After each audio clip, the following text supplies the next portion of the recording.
Igbo egbe bere ugo bere nke si be ebela nke akwana ya kama ya biko gosi ebe ọ ga-ebe onye biri ka nwanne ya biri ụwa ga-aka mma weburu na Ugwumba television ka anyị si ewetara gị ka o si mee ebe anyị na-agụpụtara gị akụkọ ndị gbara elu n'ihu akwụkwọ kwa ụbọchị. Taa weburu Tọzdee ahịa Nkwọ mkpụrụ abalị 21 n'ime ọnwa 12 nke afọ 2023. Eji m aka na ịdị njikere nụ ka o si mee n'akụkụ gị ọkachasị n'ala Igbo be anyị. Aha m bụ Emilia Onyechinwankwọ, kpọọ m Adaoledo. Mụ na Maazị Ikponobo ka na-anọrịkwa Maazị Kene Ọhaneze. Obi gbanye ekele daalụnụ maka ịdị na-ewepụta oge na-anọnyere anyị n'oge mmemme anyị. Ndewonu. Ndewo, ka anyị gaa n'iru. Ọ dị mma, akụkọ mbụ rutere anyị aka ebe a taa na-asị Kumuyi reacts to same-sex marriage endorsed by Catholic Pope. O nwere akụkọ anyị gụrụ ụbọchị a gbasara alụmdi na nwunye dị n'etiti nwoke na nwaanyị nke ndị Katọlik binyere aka na ya. Onye isi ndị Katọlik ya Catholic Pope binyere aka na ya wee sị ka enyewezie ha ngọzi. Ya ka Kumuyi onye isi ọzụzụ atụrụ ndị Deeper Life pụtaziri na-ekwu na ya bụ ihe adabaghọ. Ya bụ okwu wee na-arịbi elu ka ọ dị ugbu a maka na ọtụtụ ndị mmadụ na-asị na ihe dị etu adịghị mma na agaghị anabata nwe ya, ebe ụfọdụ na-agbagori ọsọ wee na-anabata ya bụ ihe. Maazị Mike, nke a dakwara ụda nna ka ị nwere ike ikwu. Ofu ihe bịara na-agbamgharị bụ na ụfọdụ ndị fada ndị nke Naịjirịa bịara gbaburu ụzọ na-asị na ọ bụghị ihe aha ka fada kwuru, na enwere nke a na-abịa n'iwu ka na enwere nke a abịa popu na abụghị ihe ka popu kwuru, na popu sịrị na enwere ike kpere ha ekpere na mmadụ gakwute. Afụrụ m ebe Fada Oluoma na-ekwu nke na-asị nwoke m ịhapụkwara ịṅụ ara aṅụwazi akpụ ka ị ga-ejizi na-akọrọ anyị na ihe agba n'aka na iweta iyo ka e wee nene ya. Ozugbo ahụ ka ị wee mara na ndị akwụ na-eche. Ozugbo ahụ ka ụmụ onye nke a na-akpọ Fada James ka Fada gịnị gaa ozugbo chiri ụmụ nwoke na-abụ kpere ha ekpere jikwarị narị amanikwu obi enu ịpụta na Facebook kwupụta na mmadụ na-abụ na ya nwere ihe na ikpere ha ekpere ịgọzi onye fada ndị ọcha ndị fada ndị US. Mana ahịnze Chineke otu fada ndị be anyị gakwara ga gwa ya nwoke m na ihe ị na-ekwu adaba ha. Fada Kevin Ugwu ahịnze gị maka na ị gara gwa ya bụ nwoke m ihe ị na-ekwu adaba ya bụ nwoke na nwoke imekọ ruzie nke na nwoke ịnụ nwoke ibie maọbụ nwaanyị ịnụ nwaanyị ibie. O tee n'obi o bidoro n'obodo oyibo ha na-achọzi ka ha fanye na onye ọbụla ga-ekwetanata ka onye ọbụla menwe. Anyị nọ ebe a wee si popu ịdarịa ihe a na-ekwukwenụ bụ na ndị Katọlik be anyị amago na nwoke na nwoke imekọ bụ arụ, ọ na-ebute ọnwụ n'ala Igbo. Ndị Katọlik be anyị ga-akwadowe ime ihe ndị Anglican Naịjirịa mere maka na mgbe ndị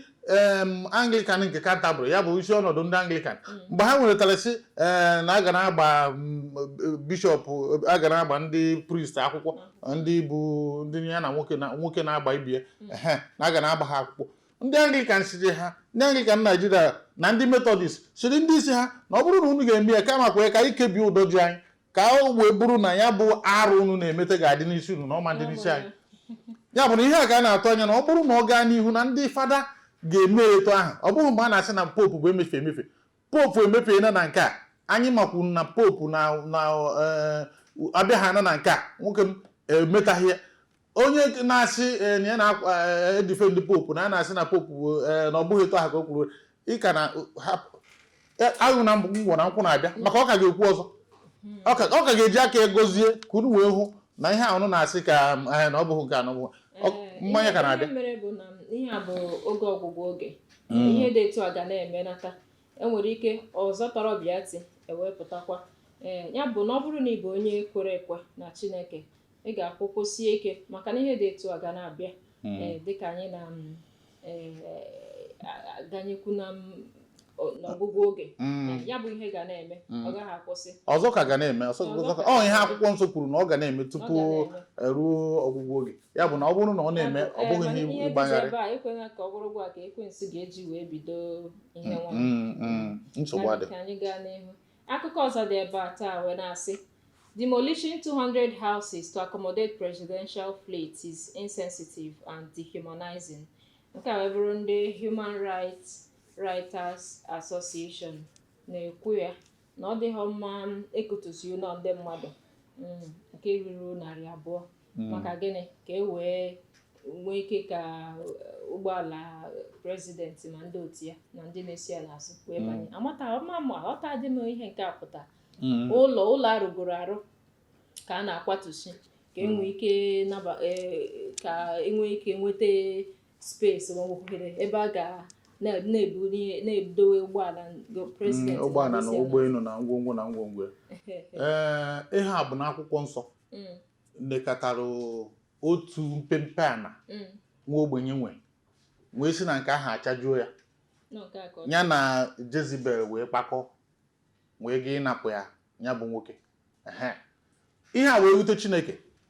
ya bụ ọ bụrụ na minista Federal Capital Nwike ama m ke na anụ ihe a na-ekwu na etu ọ dị kịta na achọchana ihe ọzọ a ga-eme enweghị na-abụghị ịga kwatu ụlọ ndị mmadụ ụlọ narị ụlọ na-abụ a ga-akwatu ka e wee nwee ike bụ ebe prezidenti ebe Tinubu ga na-ebusa ụgbọelu na ụgbọala anya ọ dịkwaghị mma ịga kutuo ụlọ ndị mmadụ maka na a na-achọ ebe a ga-echụcha na ebe a ga ụgbọelu ole ka ọ dị ụgbọala ole ka ọ dị a na-afụghị na-abụghị na agara kwatu ụlọ ndị mmadụ ọ bụ eziokwu na ihe dị n'ime ya bụ na ha chọrọ ana ha ga-ere ọ bụghị na a chọrọ ebe a ga-ebusa ụgbọelu na ụgbọala na prezidenti ole ka ọ dịkwa a na-ama mma ya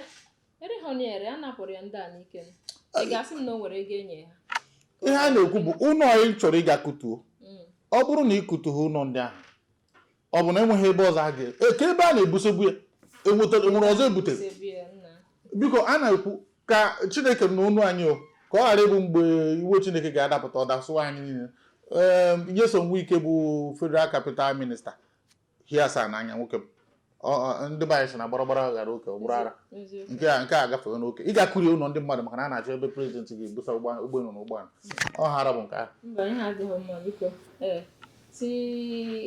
Nwike na ndị otu ya unu mezie ọfụma maka na mmadụ ka ibi ya ji wee kwụrụ. Akụkọ ọzọ dị ebe a ya bụrụ na ị chọrọ ịgụtakwu ihe gbasara akụkọ a ọ dị na News Express ijegoro ya nke ọma. Ọzọ dị ka ibe ebe a na-asị 23-year-old boy kills father for allegedly cursing him.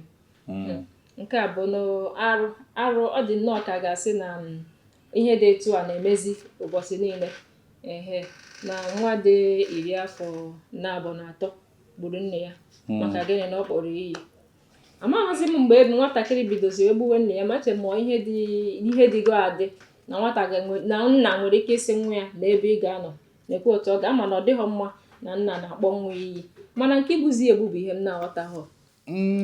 Ihe mere bụ na ịma na enweghị otu obodo dị kịta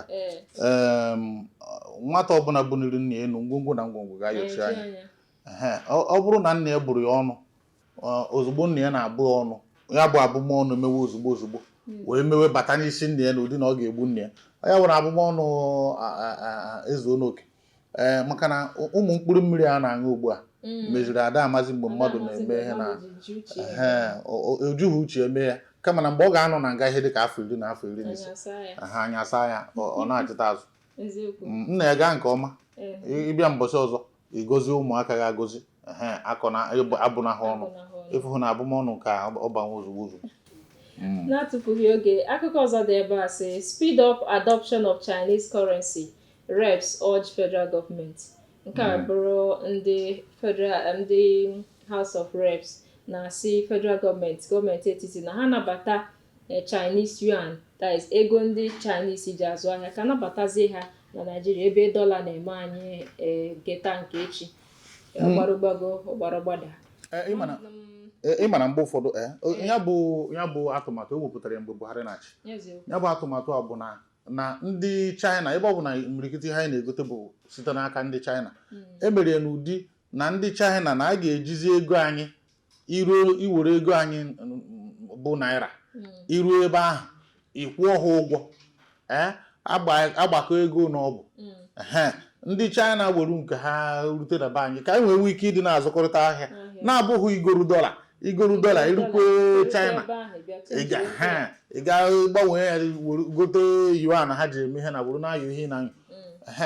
emere ya kemgbe afọ gara aga kemgbe ọchịchị gara aga anyị kụọrọ ha aka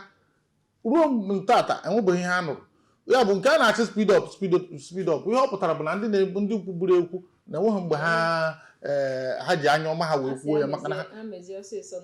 a na-eme ọsịsọ wee nabata o kwesịghị ịdị na-eme ya kama ikekwe ọ bụrụ na maka ndị Igbo na-atụkewa ahịa mere o ji dị ha naira dọla ga ha adakwa 2000 o nwere onye nwa agụ amantara ihe ha mere gawa na anyị na-abịa Jehova bụ eze